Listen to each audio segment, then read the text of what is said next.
So the Aces really look like they suck right now. And I mean that. Like, they look horrendous. They look awful.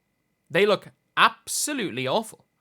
Like, they genuinely do look like one of the worst teams in the WNBA at the minute. Even their win against Chicago. They blew a, 13-point lead with 3 minutes to go and let them tie it up. They were up 6 points with, 30 seconds to go and let them back into it. Since the break, they have beaten the Chicago Sky and the Los Angeles Sparks. They have beaten the Sky and the Sparks. And I'm being completely honest here. The Sparks have been trying to lose until now, where they're now in a position where they can just try to win again. They're so far ahead. They're so far ahead, they can start trying to win again. But they were trying to lose. Like, I've never seen someone tank as shamelessly as Kurt Miller did against Dallas. But then obviously you have to go and try to win the next game. They freaking beat the Liberty. But the Aces look awful. They look absolutely awful. And it's not really on A'ja Wilson. It's literally like just something's wrong. Like, some games Jackie Young will give you 25. The next game she'll shoot the ball 3 times. Like, people complain about Caitlin Clark shooting the ball 3 times. Jackie Young against the Sky literally shot it 3 times. Like, people are complaining about Caitlin Clark shooting the ball 3 times in a fourth quarter of a game.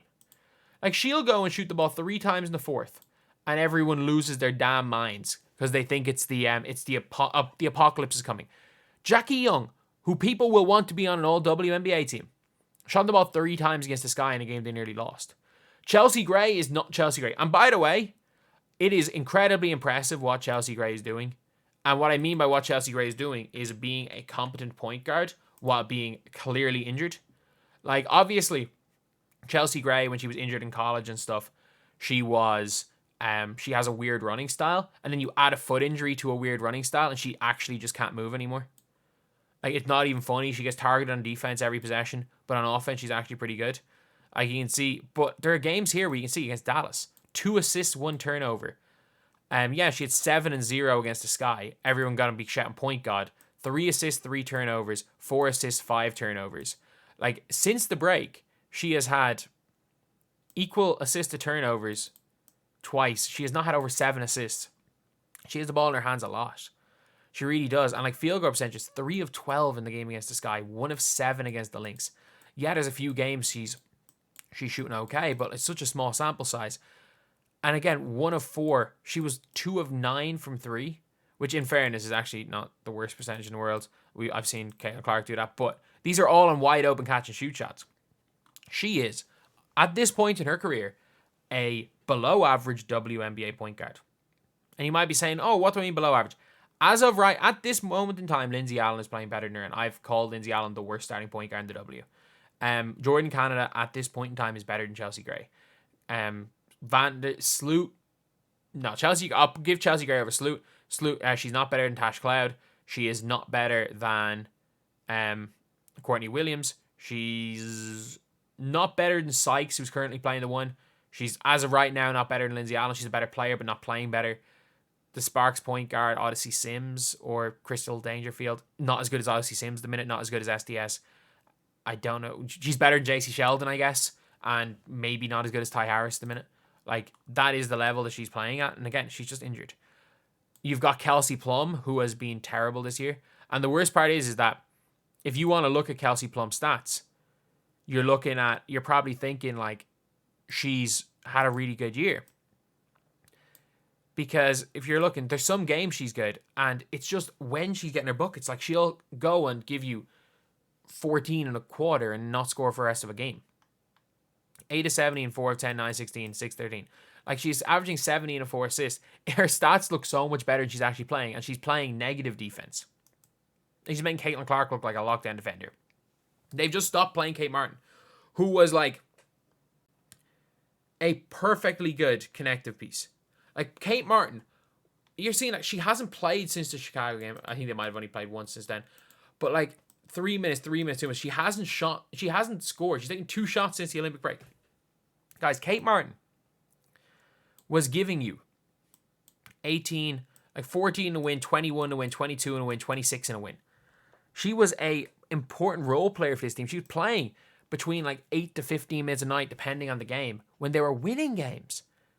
And suddenly, like, if you want to look, since they've been garbage, her minutes have gone. Her minutes have gone. And you might have said, oh, but like, obviously she got injured in this game. But like, her minutes were starting to drop anyway. Her minutes were dropping anyway. And she was a connective piece, which is what this team freaking needs. They are Aja and friends. Again, you're looking at Jackie Young, who's been good at times.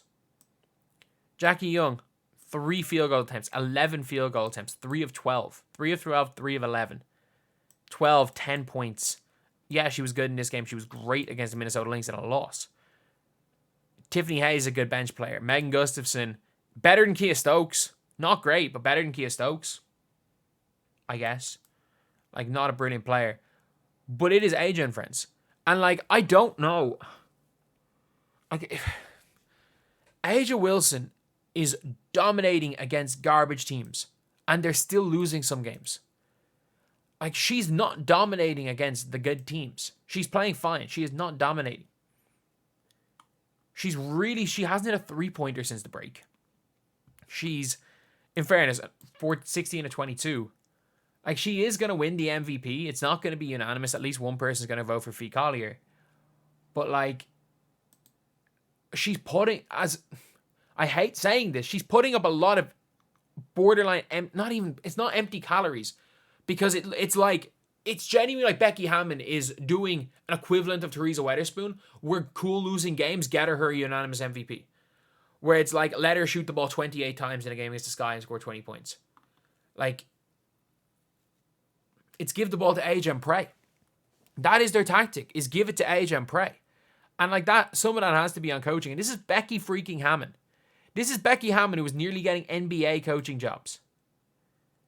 And she can't seem to coach other than give the ball to Aja and get it out of her way. The sets they're running look poor. They don't look like a good basketball team. Like, that's the problem, is they just look terrible. And a lot of people have said it. It's the Olympic thing. There is an Olympic hangover. If you look at some of the years, some of the champions, the last Olympic team was the Chicago Sky in 2021. So in the 2021 Chicago Sky season, they won the Olympics, or they won during the Olympic year. And they had no Olympians. I don't think Kat Copper was on that team. They had no Olympians because Candace Parker did not make that team. And obviously Courtney Vandersloot was, she was not on the, she plays for Hungary, I think. She's naturalized Hungarian. And then the LA Sparks won the championship in 2016. The LA Sparks, Candace Parker, I think was on that team, did not make Team USA. Neko Owumake won the MVP, won the championship, did not make Team USA. Chelsea Gray did not make Team USA. I don't think she did in 2016. I think she's a 2-by Olympic champion. Yeah, she's a 2-by Olympic champion. So this team did not make, like, they didn't. They won. They beat Chicago. They won the finals against Minnesota. Owumake with 19. Neko Owumake with 14 in a loss. Candace Parker, Chelsea Gray at 20. Candace Parker at 28 in the win. Like, they won without it. So these are, like, the last 2 Olympics, the teams that have won the championship have had 0 Olympians. They've had 0 Olympians. Both of them. So a team with 4 Olympians, one of them coming off a serious injury, who's still clearly still injured. And they're just not, it's just not clicking for them. Outside of that one stretch where they went 10-1 this season. If you take out that one stretch, obviously you can't. If you take out that one stretch where they were 10-1, they are at 8-11 for the rest of the season. They started off the year 6-6. They have been, it is not even a guarantee that they're the 5th seed. They play the Liberty again. They play the Connecticut Sun twice. They play the Fever twice. If they lose all 5 of those games and Indiana start winning games, they could drop to 6. It is not even a formality that they're the 5th seed. This team is not winning a championship, by the way. It's going to be the Lynx and the Liberty. They are the 2 teams to beat. I think the Connecticut Sun could fluke a win, but like my tiers were always Liberty, Lynx, Sun, Aces, Fever, Storm. They're all in the same tier, but I'm putting the Aces I get it. You've got AJ Wilson. You got no depth. You've got you've got negative depth. Your team is tired. You become overly reliant on Asia, who is carrying a team more than anyone in this league, and they're still losing games. For me, if I was to rank WNBA teams right now, it goes Liberty. Oh, you know what? Sorry, it goes Lynx. The Lynx right now are the team I least want to face. Lynx, Liberty,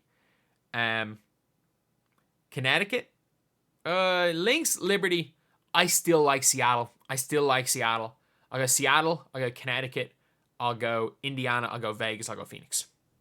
Like, they are my top 7 teams, and I have Vegas as 6. I don't think they've got much of a chance whatsoever of doing anything, really.